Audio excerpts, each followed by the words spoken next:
किसी को कोई क्वेश्चन हो तो पूछ सकता है। मैम ऑफलाइन क्लास तो स्टार्ट हो गई है, लेकिन जो बच्चे स्कूल नहीं आ पा रहे हैं उनकी पढ़ाई कैसे होगी? राहुल के पापा ने तो साफ मना कर दिया स्कूल आने से। अरे तुम उसकी टेंशन मत लो, वो अभी भी टीचमेंट ऐप के द्वारा हमारे साथ लाइव है। शहर शहर गांव गांव अब टीचर्स ले रहे हाइब्रिड क्लास टीचमेंट के यूनिक फीचर्स के साथ। Hello students, welcome back to my channel understanding era. तो आज का टाइटल देख के आप लोग को समझ में आ ही गया होगा कि आज हमारा टॉपिक क्या है। तो आज का टॉपिक है माध्यमिक board paper 2017 short answer question solution. आज हम लोग शॉर्ट आंसर क्वेश्चन सॉल्व करेंगे 2017 का। तो आप लोगों से रिक्वेस्ट है कि प्लीज़ आप लोग वीडियो में एंड तक बने रहना, ताकि आपको शॉर्ट क्वेश्चन आंसर कैसे पूछा जाता है और उसका सॉल्यूशन हम लोग कैसे करते हैं उसको अच्छे से समझ पाओ। ये आप लोग को बोर्ड के एग्ज़ाम के लिए बहुत बेनिफिट होने वाला है, तो प्लीज़ आप वीडियो में एंड तक बने रहना। अगर आप लोग इस वीडियो पे नए हैं तो प्लीज़ चैनल को सब्सक्राइब करके बेल आइकन प्रेस कर लीजिए, ताकि आपको माध्यमिक से रिलेटेड सभी सॉल्यूशन यहाँ पे मिलने वाले हैं मैथ्स के, और आपको यहाँ पे सजेशन भी दिया जाएगा। वो सजेशन आप पढ़ के एग्ज़ाम में अच्छा मार्क्स स्कोर कर सकते हैं। तो अब चलते हैं वीडियो की तरफ, क्वेश्चन की तरफ। तो हम लोग का क्वेश्चन है A invest 1/2 time more than B invest. B जितना इन्वेस्ट किया है उससे 1/2 टाइम ज़्यादा A इन्वेस्ट करता है बिजनेस में। At the end of year B receive Rs 1500 as profit. साल के लास्ट में B कितना रिसीव कर रहा है? 1500। तो how much profit will A get at the end of that year. तो A को उस ईयर में कितना प्रॉफिट मिलेगा, तो ये हम लोग को कैलकुलेट करना है। तो अब चलते हैं इसके सॉल्यूशन की तरफ। तो हम लोग को यहाँ पे 20 प्रिंसिपल क्या लेना है? x लेना है। तो a का प्रिंसिपल क्या हो जाएगा? यहाँ पे फिर लिखेंगे यहाँ पे a प्रिंसिपल या फिर principal of a is principal is equal to हो जाएगा x ऑफ मतलब इनटू 3/2। क्या था क्वेश्चन में? 1/2 था, तो ये हो गया हमारा 3/2। तो ये हमारा हो जाएगा 3x/2। ठीक है, ये इतना टाइम ज़्यादा हो रहा है, 20 से इतना टाइम ये ज़्यादा प्रिंसिपल लगाया है। तो अब हम इसका रेशियो निकालेंगे। ठीक है, तो रेशियो में हम लोग क्या करेंगे, दोनों को रेशियो में, दोनों के प्रिंसिपल को रेशियो में लिखेंगे। तो यहाँ पे फर्स्ट प्रिंसिपल 3x/2 और सेकंड प्रिंसिपल हमारा क्या है? x है। तो हम यहाँ पे क्या करेंगे? 3x/2, ये आप लोग को मालूम है कि डबल इसको फ्रैक्शन की तरह लिख सकते हैं। तो इसको फिर फ्रैक्शन की तरह लिखेंगे तो ये अब x/1 है, तो ये क्या हो जाएगा? 1/x हो जाएगा। तो इसको प्रिंसिपल में फिर से हम लोग क्या करेंगे? 1/x लिखेंगे। यहाँ पे ये रेशियो में है, तो इसको फ्रैक्शन में अगर करेंगे तो ये x/1 है, तो डबल फ्रैक्शन क्या होता है? 1/x होता है। और यहाँ पर रेशियो को हम इंटरचेंज करके मल्टीप्लाई करेंगे। अब यहाँ से x और x कट गया, तो सेकंड रेशियो हमारा क्या बचता है? 3/2 और 1, मतलब ये क्रॉस अगर करोगे आप लोग तो यहाँ पे 3/2 इंटू इस टू 1 बचेगा। फिर इसको हम लोग क्या करेंगे? फिर इसको कैलकुलेट करेंगे तो हमारा आएगा 3:2। ठीक है, यहाँ पे हमारा एक रेशियो निकला। अब चलते हैं दूसरे रेशियो की तरफ। अब हम लोग इसका नेक्स्ट सॉल्यूशन करेंगे प्रॉफिट ऑफ बी। तो बी का प्रॉफिट हमारा क्या है? 1500। तो हम लोग का ये इस टाइप का क्वेश्चन रहता है, तो हम लोग हमेशा क्या करते हैं कि रेशियो ऑफ प्रिंसिपल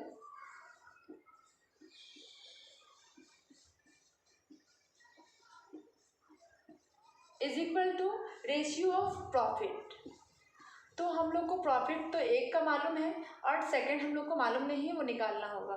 तो यहाँ पे लिखेंगे रेशियो ऑफ प्रॉफिट। ठीक है, अब यहाँ पे प्रिंसिपल हम लोग का रेशियो जो निकाले थे वो आया था हमारा 3:2। तो इसको हम लोग लिख सकते हैं 3/2 is equal to A profit या फिर एस प्रॉफिट और बाय 20 प्रॉफिट लिखेंगे तो बी का हमारा प्रॉफिट क्या है? 1500 है। ठीक है, तो अब हम लोग यहाँ पे क्या करेंगे? क्रॉस मल्टीप्लाई करेंगे इसको। ठीक है, तो क्रॉस मल्टीप्लाई करने के बाद हमारा आएगा 2 into profit of A is equal to हमारा आएगा 3 इंटू 1500। ठीक है, तो ये 2 हमारा मल्टीप्लाई में है, ये चला जाएगा डिवाइड में। तो यहाँ पे लिखेंगे profit of A is equal to 4500 by 2। अब इसको हम लोग कट करेंगे, ठीक है। इसको कट करने के बाद हमारा आ रहा है 2250, ठीक है। तो ए का प्रॉफिट हमारा क्या आया, profit of A is equal to 2250 मतलब 2250 is the answer. I hope आप लोग को अच्छे समझ में आ गया होगा। अब चलते हैं नेक्स्ट क्वेश्चन की तरफ। Now the question number second, if x proportion to yz and y proportion to zx show that z is a non zero constant. हम लोग को शो करना है कि z जो है हमारा क्या है, नॉन जीरो कांस्टेंट है। तो इसके लिए हम लोग अब चलते हैं सॉल्यूशन की तरफ। आप लोग को वेरिएशन चैप्टर में मैंने बेसिक बताया था कि इसको हम लोग इज इक्वल टू का निशान देके के वाई जेड लिख सकते हैं, ठीक है। तो हम लोग लिखेंगे यहाँ पे x is equal to k y Z, यहाँ पे सॉल्यूशन है, ठीक है। यहाँ पे लिख सकते हैं वेयर के इज क्या है, नॉन जीरो, के क्या है, कांस्टेंट है, नॉन जीरो कांस्टेंट, ठीक है। तो अब हम लोग यहाँ पे फिर सेकंड है हमारा y प्रोपोर्शनल टू zx।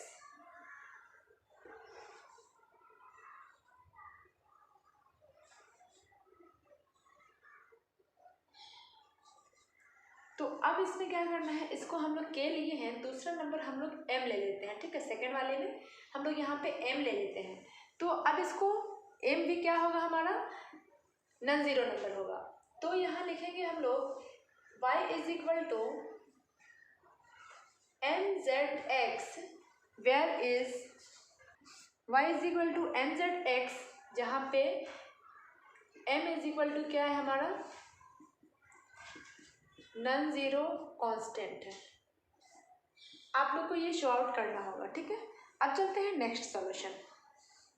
हम लोगों ने स्टार्टिंग में k और m जो लिया था उसको हम मल्टीप्लाई में लिखेंगे। x का वैल्यू और y का वैल्यू था हमारा, तो यहाँ पे x into y is equal to k y z into m z x, और फिर इसको दूसरे टाइप से लिखेंगे। फिर क्या हो जाएगा हमारा, इसको मल्टीप्लाई करके लिखेंगे। तो यहाँ पे हो जाएगा X Y is equal to K M X Z square, सबको मल्टीप्लाई करेंगे, ठीक है। यहाँ पे ये z है। अब यहाँ पे अब हमें यहाँ पे करना है कि z स्क्वायर को इस साइड ले आएंगे या फिर के एम एक्स को इस साइड ले आएंगे। मतलब यहाँ पे मल्टीप्लाई में अवेलेबल है तो यहाँ पर डिवाइड बाई में अवेलेबल होगा। तो इसको फिर हम और करके लिखेंगे x Y is equal to x y divide by के M x is equal to Z square, ठीक है। अब यहाँ से एक्स और एक्स कट जाएगा,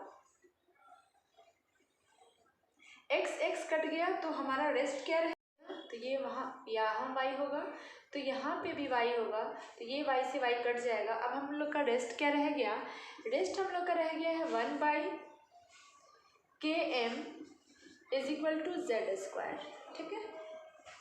तो हम लोग क्या कर सकते हैं, z इज इक्वल टू लिख सकते हैं 1 बाई के M under root.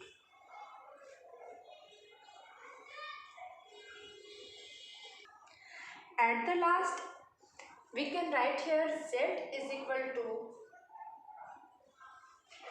constant proved, ठीक है। हम लोग को यही प्रूव करना था कि ये एक नॉन जीरो नंबर है, जो कि हमारा यहाँ पे प्रूव हो गया। अब कुछ भी कांस्टेंट जो भी वैल्यू आएगा हमारा रूट में आएगा, जो कि ज़ीरो के बराबर नहीं होगा। बस हम लोग को यही प्रूव करना था, यहाँ पे प्रूव हो गया, दैट्स इट। अब चलते हैं नेक्स्ट क्वेश्चन की तरफ।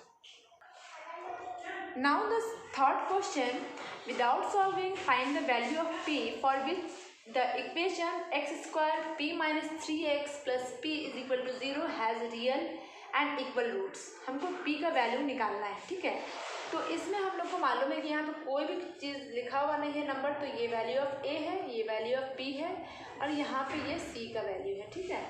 तो हम लोग को सब वैल्यू यहाँ पे मिला हुआ है, इसको फार्मूला में हम लोग को पुट करना होगा। तो रियल और इक्वल रूट के लिए हम लोग का फार्मूला क्या होता है, b² minus 4ac is equal to 0। तो हम लोग यहाँ पे लिख सकते हैं real root is b² minus 4ac is equal to 0। तो हम लोग यहाँ पे वैल्यू पुट करेंगे, तो b² दैट मीन्स क्या होगा हमारा p माइनस 3 का whole square minus 4 into 1 into p is equal to 0। ठीक है, b² माइनस 4ac। अब हम लोग इसको a माइनस b का होल स्क्वायर में फिट करेंगे। तो a माइनस b का होल स्क्वायर हमारा क्या होता है, a² minus 2ab plus b²। तो उस फॉर्मूला के लिए a का वैल्यू क्या है हमारा p है और b हमारा 3 है। तो a² मतलब p का square minus 2ab, 2 into a हमारा क्या है p है और b 3 है, 2ab प्लस b²। b मतलब 3 का whole square minus 4p is equal to 0। तो अब हम लोग इसको मल्टीप्लाई करेंगे तो हमारा होगा p² minus 3 2 6p plus 9 minus 4p is equal to 0। तो यहाँ पे p वाले प्रोडक्ट को p वाले प्रोडक्ट के साथ यहाँ पे ऐड करेंगे, 6p और 4p क्या हो जाएगा, 10p हो जाएगा। उसके बाद हम लोग इसको फैक्टराइज करेंगे। तो आप लोग को फैक्टराइजेशन का मेथड मालूम होगा कि हम लोग को बीच वाले टर्म को, मिडिल टर्म को इस तरह से ब्रेक करना है कि इसको मल्टीप्लाई करने के बाद हमारा 9 आना चाहिए और उसको प्लस या माइनस करने के बाद 10 आना चाहिए। तो हमारा 9 इंटू 1 करते हैं तो 9 इंटू 1 9 होगा और 9 प्लस 1 10 हो जाएगा। ये हमारा 9 और 1 के रेशियो में ब्रेक होगा। तो हम लोग यहाँ पे लिखेंगे p² minus 9p minus 1p plus 9 is equal to 0। अब यहाँ पे हम लोग कॉमन लेंगे p, तो रह गया हमारा क्या p माइनस 9 और यहाँ पे क्या कॉमन लिए 1 लेंगे कॉमन, तो यहाँ पे भी हमारा p माइनस 9 रेस्ट रह जाएगा। तो अब हम लोग क्या करेंगे, यहाँ पे 2p माइनस 9 है, इसके लिए हम लोग क्या करेंगे p माइनस 9 एक बार लिखेंगे और ये बाहर वाला जो हम लोगों ने कॉमन लिया है उसको हम लोग एक साथ लिखेंगे p minus 1। We can write here p minus 1 is equal to 0। तो हम लोग को वैल्यू निकालना है, तो इसको हम लोग सिंगल लिख के इक्वल टू 0 देंगे, p minus 9 is equal to 0। Then the value of p is equal to 9। ये हमारा 9 नेगेटिव है, इक्वल टू के बाद जाके पॉजिटिव हो जाएगा। फिर नेक्स्ट हम लोग लेंगे p minus 1 is equal to 0। Now the value of p is equal to 1। Answer. I hope आप लोग को ये सॉल्यूशन अच्छे से समझ में आ गया होगा। और इसका अभी हम लोगों ने 3 क्वेश्चन, शॉर्ट आंसर क्वेश्चन 2017 का हम लोगों ने 3 क्वेश्चन को सॉल्व किया है। ये हमारा पार्ट 1 है। अब नेक्स्ट क्वेश्चन हम लोग पार्ट 2 में डिस्कस करेंगे। तो आज हम वीडियो यहीं पे एंड करते हैं। अब मिलते हैं नेक्स्ट वीडियो में नेक्स्ट क्वेश्चन के साथ। तब तक के लिए बाय बाय, टेक केयर।